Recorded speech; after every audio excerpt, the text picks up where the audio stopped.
Welcome back to the Trauma Therapist Podcast. My name is Guy McPherson. My mission is to help trauma therapists be their incredible selves, to be human, to be real, not just a clinician. I'm a big believer in who we are is more important than what we know. And this requires cultivating authenticity, genuineness, and vulnerability, and that requires intention. You can learn more about my courses and workshops by going to thetraumatherapistproject.com. That's thetraumatherapistproject.com. Let's get started. All right. So 5, 4, 3, 2, and 1. All right, folks, welcome back to the podcast. I am very excited to have us back. Christie Pearl. Christie, welcome. Thank you so much. So great to be back. You are welcome. So Christie is a certified EMDR therapist and consultant in private practice in Massachusetts and Virginia, who specializes in providing EMDR intensives for adult children of alcoholics, dysfunctional families, or ACOAs, who are dealing with work stress and performance anxiety to create a healthy relationship with their work so they can be who they want to be today instead of who they had to be as children. Christie, welcome back. Thank you so much. It's great to be back. So share with the listeners who maybe didn't listen or don't remember, but where are you from originally and where are you currently? Yeah, so I am originally from Virginia, and that is where I am currently, although I have spent most of my adult life was in Massachusetts. I graduated from college in Virginia and then moved to Boston for grad school and built a life and a career up in Massachusetts. And then about 2 years ago now, came back to Virginia to be closer to family here. And so I think of it like I have two homes. I can't leave Massachusetts out of my heart. So I just think about it like I have two homes now. All right. So, as we were discussing before we started recording here, last time we talked a lot about your story, and I'm not surprised. I mean, that's what I love to do. And we're going to do that too. But today we're going to, as you said, evolve the conversation and talk really more specifically about how you work with ACOAs, as we'll call them, adult children of alcoholics. Mm-hmm. But before we do that, just give our listeners the thumbnail of how this did start for you, mm-hmm. how this interest started for you. Yeah, well, I like to say that, like so many therapists, I became a therapist out of my own wounding. I'm very much a wounded healer. I like to think I am pretty far along in my own recovery now, which allows me to be present with others on their journeys. But I think that many times we therapists come into this field out of us, whether it's conscious or unconscious, search for our own healing and our own understanding and awareness. And we start out with all of those pretty reasons why we tell ourselves we're becoming therapists, because I want to help people and I'm just so empathic. And and then when we dig a little deeper and do a little bit more of our own work, we kind of see some of those, I won't call them not pretty reasons, but they're maybe more real about why we are going into this field. And that is very true for me. So, yeah, I mean, I totally agree with that. And that was definitely my experience too. But so more specifically, the working with adult children of alcoholics, I'm assuming that was your experience. You were or are? Yes. Mm-hmm. Yeah, I am an adult child of an alcoholic. And so, I've done a lot of healing around that on my own. And, eventually, as I progressed through my career as a therapist, it eventually, as I really allowed my authentic self to become more visible, it allowed me to really allow those parts of myself to come more forward and be able to be a little bit open about my own lived experience. And not that I specifically speak to that or share that in sessions, but I think when I have opportunities like this with you, where I can share on a larger platform, I can be open about that, and I think that lived experience helps me help other people when you understand those issues. I mean, I think any therapist can be empathic about those issues, but it's a little bit different when you actually have that lived experience yourself. So, an adult children of an alcoholic, I mean, that can mean many things. Obviously, alcoholism affects people in many different ways, of course, Mm-hmm. as we all know. It's very interesting. As we're talking right now, my ex-wife is an adult child of an alcoholic Mm-hmm. who never really dealt with it, Mm-hmm. Yeah. and it's interesting how that has played out. But so you work with, this is your specialization. You work with Mm-hmm. these individuals. How do you work with them with the understanding that everyone's different? But Mm-hmm. let's get specific here. What does it look like? Someone comes to you. Mm-hmm. Yeah. Well, the first thing I want to say is that when I first started sort of marketing, like, okay, I'm kind of hanging out my shingle no longer as a sort of general trauma therapist. I'm really speaking and calling out this ACOA. I thought, in my mind, any of my colleagues and friends who are trauma therapists could help ACOAs. And I still believe that. Of course, that is true. But what I got back from people seeking me out was, oh my God, I've never seen this before. I didn't know that there were therapists out there that specialized in this. And that was just really interesting to me because in my mind, like I said, any of my colleagues can help you. Trauma therapy is trauma therapy, if in a way, in a sense. Mhm, But there was something about that acronym, mhm, ACOA, because if people identify as ACOA, that's really meaningful. And there was something about that spoke to them and meant something to them that apparently was rare. mhm, So that sort of surprised me. I wasn't expecting that when I first, kind of advertised myself as a therapist for ACOAs.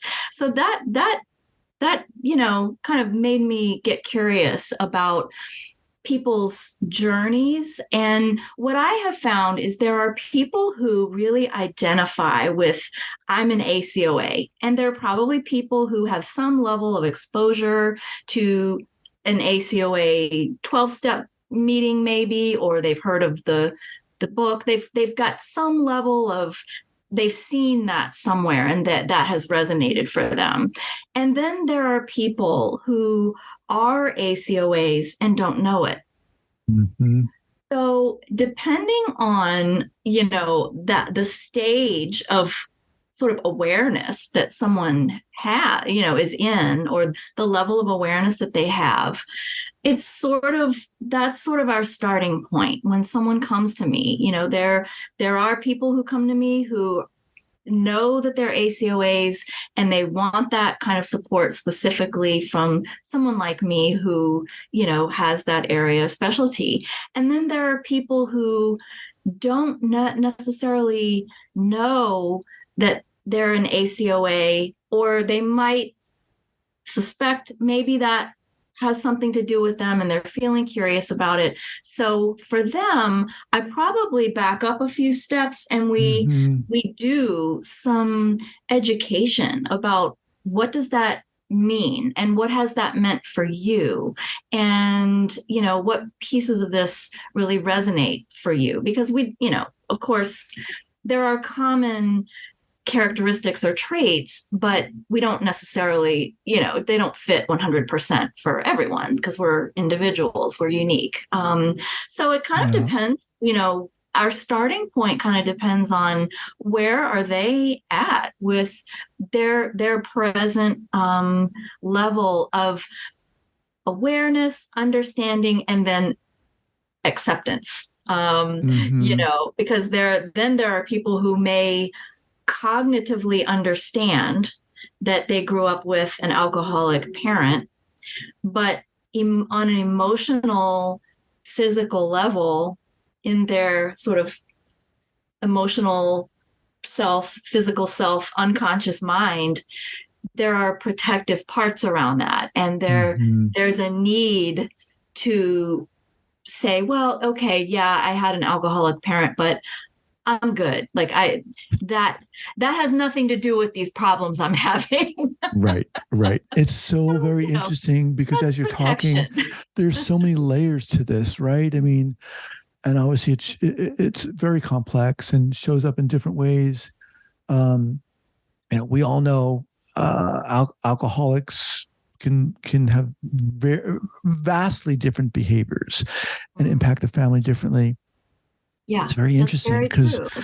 Yeah. my ex-wife, her father was an alcoholic who was verbally and physically abusive to his wife, so her mother and her brother, but not physically abusive to her. But she lived,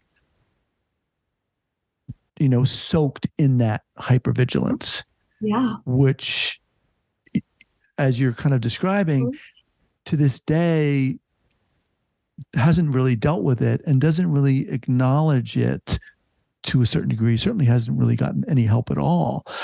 But it's so interesting because a lot of people are like, well, that wasn't trauma. I wasn't traumatized. I wasn't in a war. I didn't get raped. You know. Mm-hmm. So if you can you take us to an example of maybe someone you've worked with? Obviously, we don't need names and all that stuff, but give us a more refined glimpse of how you might work with an example of an ACOA. Mm-hmm. Yeah, sure. So, in my case, I also practice a little differently than maybe the traditional therapy model. So, I use EMDR. I'm an EMDR therapist. And, for anyone listening that might not be familiar with that, EMDR is one of many, what we would refer to as more bottom up approaches that really is more based in a somatic or body based approach to trauma, because what we know is you don't just think your memories, you feel them. And trauma doesn't live so much in our thinking brains as it does in our emotional and physical brain, in our more, I'm using a word, implicit brain, more unconscious is one way of thinking about it. So the way I work is that we, let me contrast that with a top-down approach, which people might be more familiar with. So Mm-hmm. talk therapy is a top-down approach.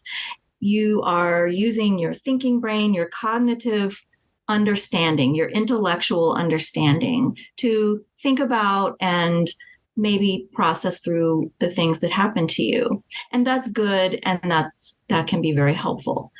And most of the time, often at least, talk therapy is helpful but insufficient at addressing some of the symptoms that would be part of recovery from being an ACOA. So a second ago, you mentioned hypervigilance. So this is a really classic example, actually, that, many people that I work with come into therapy with what I would call chronic hyperarousal. So when you grow up in a home where you've got to be ready, you've got to be ready for whatever is coming down the pipeline on a day-to-day basis. Your nervous system has to adapt to that. And again, you're a child. You're just a child. This is not a decision that you make. It's something your body and mind, your nervous system does for you. And your nervous system is your best friend. and your nervous system loves you so much that it's always going to do what's best for you to keep you alive. Mm-hmm. And so for a child in a home with a lot of chaos, instability, violence, fear, that child has to learn how to cope with that, because that child has got to get up and go to school and play with her friends and do her homework and her chores and all of the other things that any kid has to do. So in order to adapt and cope with that situation, your nervous system might, one possible adaptation is to get really hyper vigilant and be really ready so that you can head it off at the pass. But what that does is it trains your nervous system to stay in that chronic hyper aroused state. And then your system learns it's not really okay to settle and be calm. So then fast forward a few decades, if we haven't done our work on that, then what that can look like in adulthood is the people who can't sit still, they can't relax, they are chronically exhausted because they're packing their schedules, they don't know how to just go on vacation and let it be. They, or even if they are in a kind of calmer moment, they don't feel that way on the inside because their nervous system hasn't learned that it's safe to rest. So that's a really classic example and one of the, really common, symptoms that I see. The other adaptation that I see a lot is the kind of the opposite. It's the chronic hypoarousal, which means now our system, same situation, maybe this person's nervous system adapted by getting really kind of numb. It went kind of, it downshifted, like way downshifted into like, I'm just going to kind of, get by here. I'm going to disappear. Like, I'm not like, I'm checking out. I'm almost like dissociating. I'm not really even here. It's that almost playing dead kind of response that you might see in the animal kingdom. Because in these ways, we're really not that different from the animals.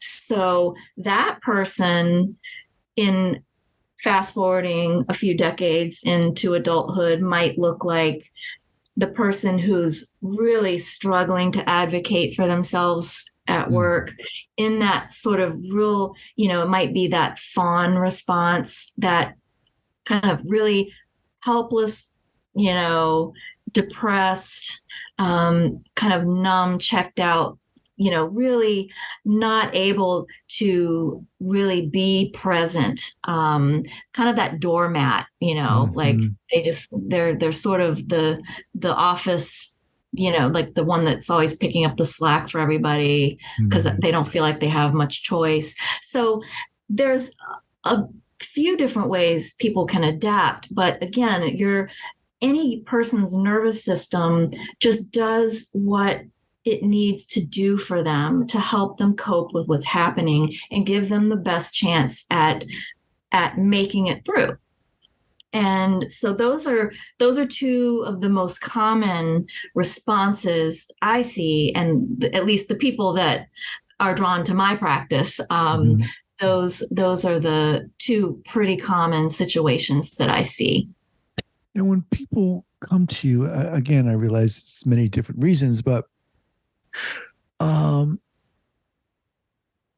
imagining, you've got this interaction or relationship between the child, who's an adult child, with their parent who is or was an alcoholic, and I'm imagining there is shame there. There's a variance of quality of a relationship. Maybe there was a lot of neglect. Are the people who are coming to you, do they recognize, or maybe are they wondering that this has gone on for them?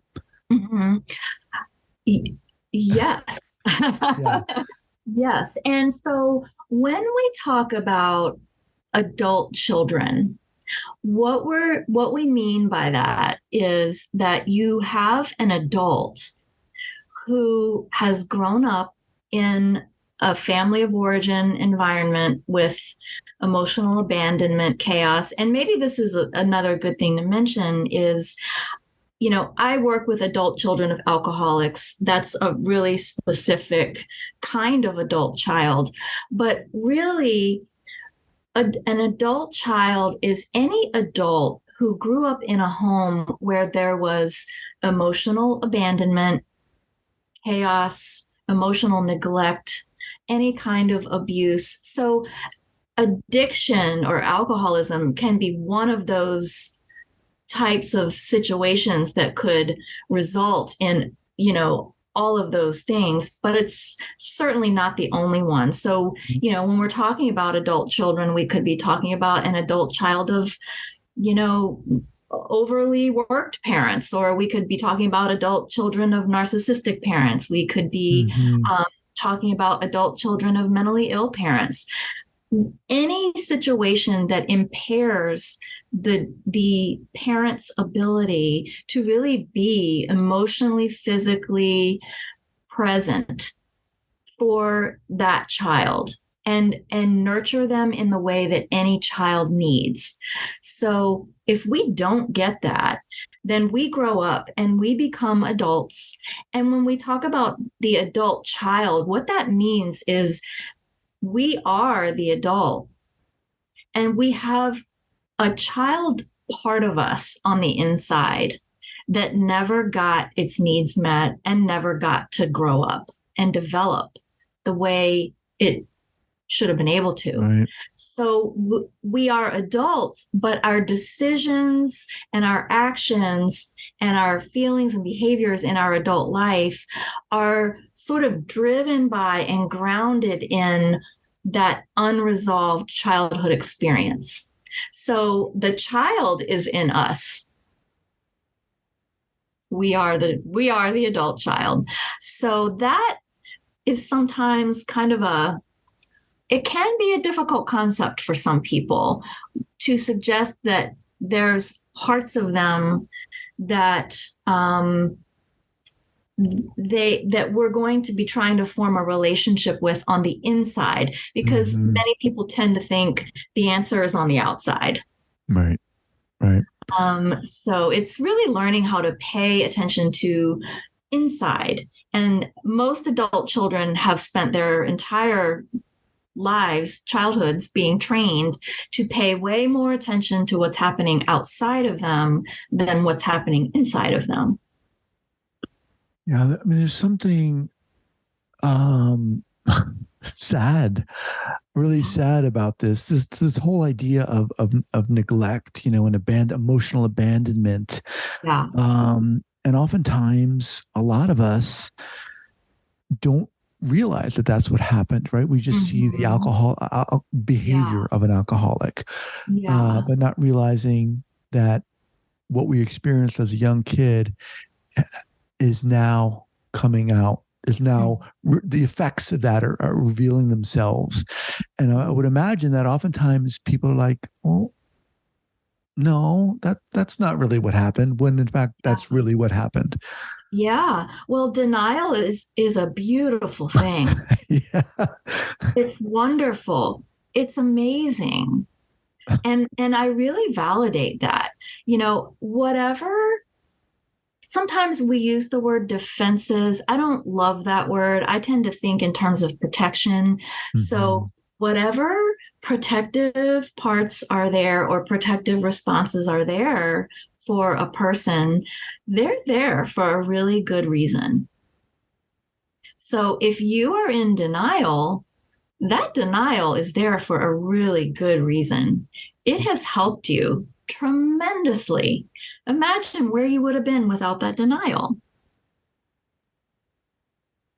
And so when people can feel safe enough in the here and now to begin to get curious about that, then we can start to move out of denial. And, that that happens at any given person's own pace.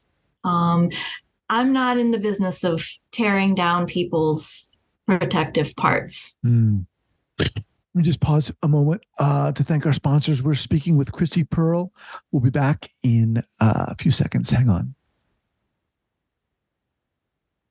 So, Christie, I know we did talk about this previously, but I want to, it's coming up for me again. As you're talking, there's, obviously you have your own experience with this. What do you feel? How do you engage with people? Someone comes into your office, maybe they don't know what the heck is going on. Mm-hmm. Yeah, I know something happened, but what do you feel allows you to reach in and work with these people, guide these people? Mm-hmm. Well, I think my own ability to help other people is directly proportional to my work that I do. I can't take, or I don't take anybody anywhere, but I can't I can't go with someone to a place where I don't know how to go. And at the same time that, it's important for me to have done my work so I can be present. I can be aware of where are my buttons. And I know where those are and I can be aware of them. I can do my own self management to, soothe myself. And then I am better at helping someone else learn how to do that on their own time. And at the same time, it's not all up to me. I'm half of the relationship. I show up.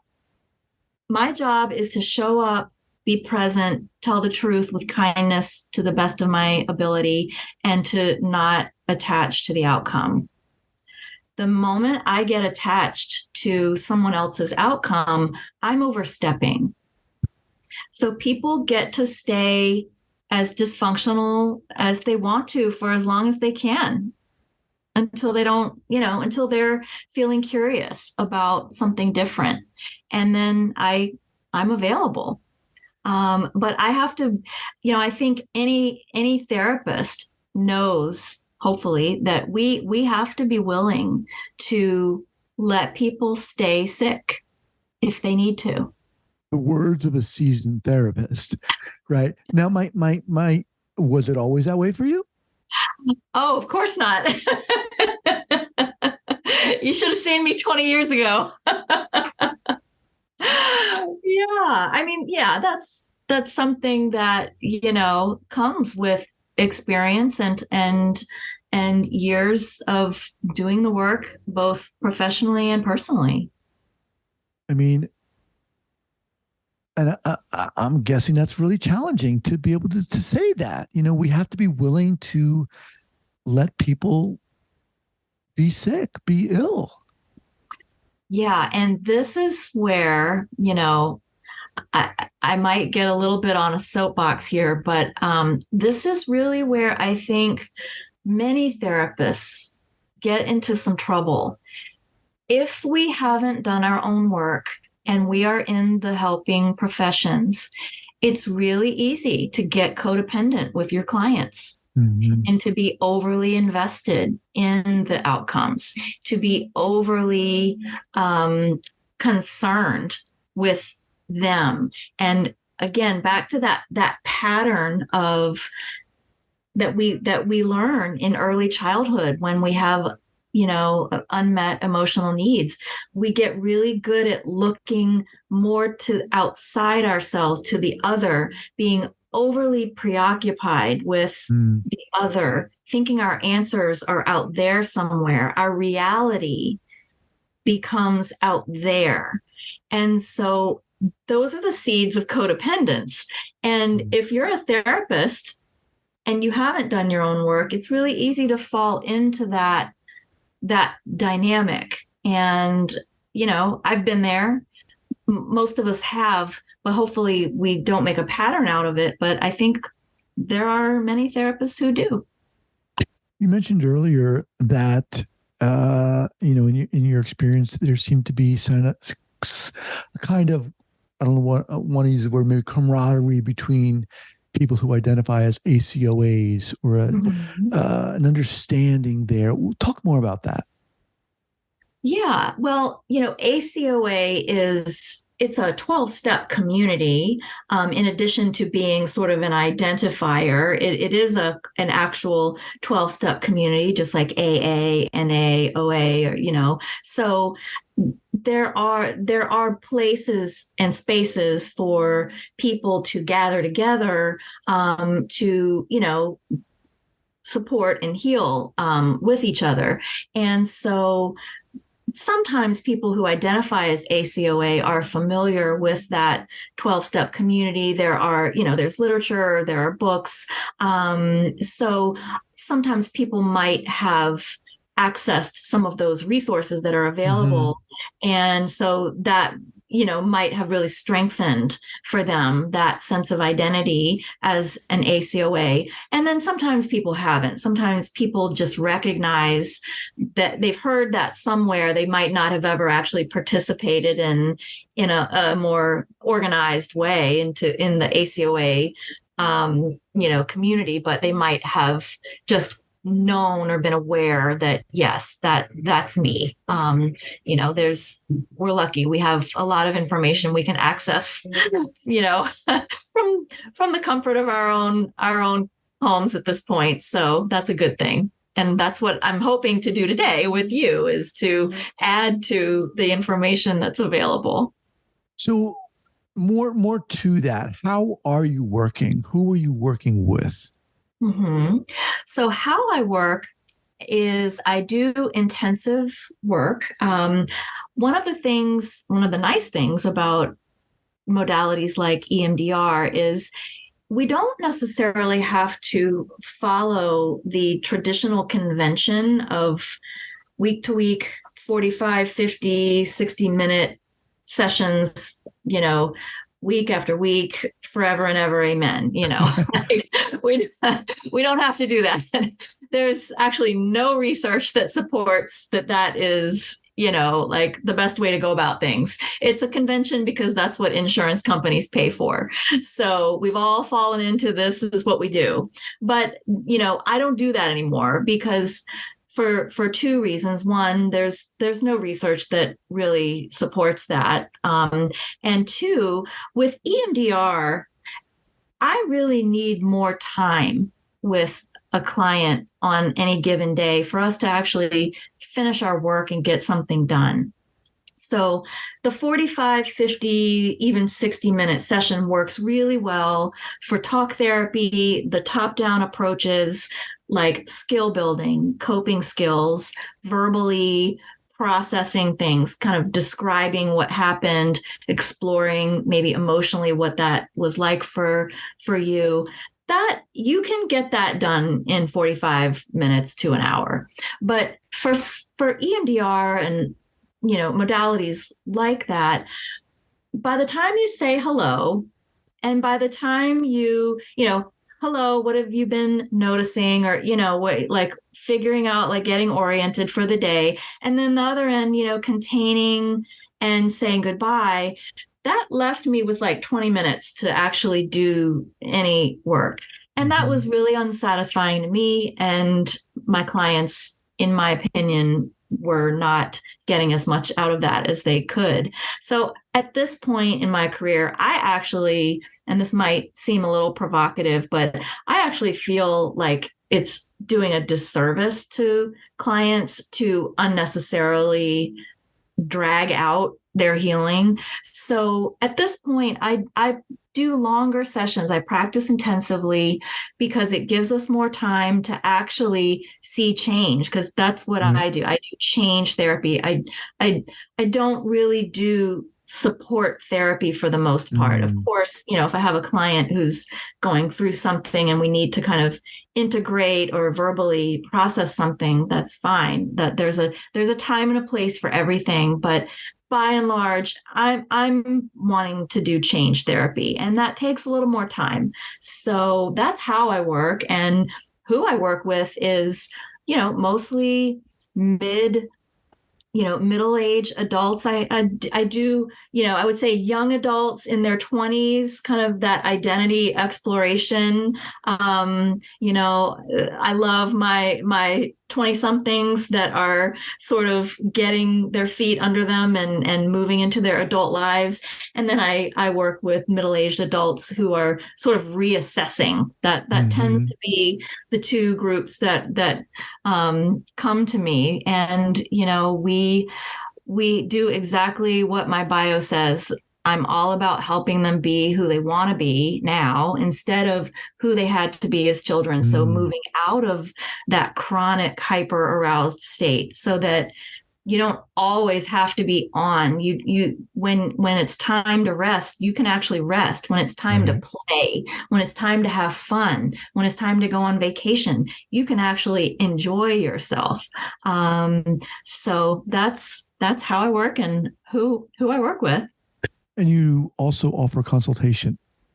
Yes, I do. Okay. I do work with other EMDR therapists who are wanting to develop their skills, get certified in EMDR, or learn how to do intensive work like I do. I also offer private practice coaching for therapists, and I really, it's important to me to really convey that in my consultation or coaching, the therapist comes first with me because I believe in putting our own oxygen mask on first.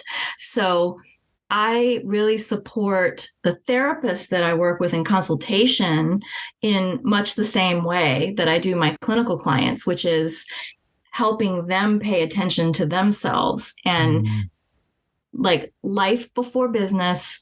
Your work ideally supports and reflects who you are. So your business was working just as hard for you and giving you just as much as you're giving it. Awesome. All right, Christie, what's the best way for people to get in contact with you?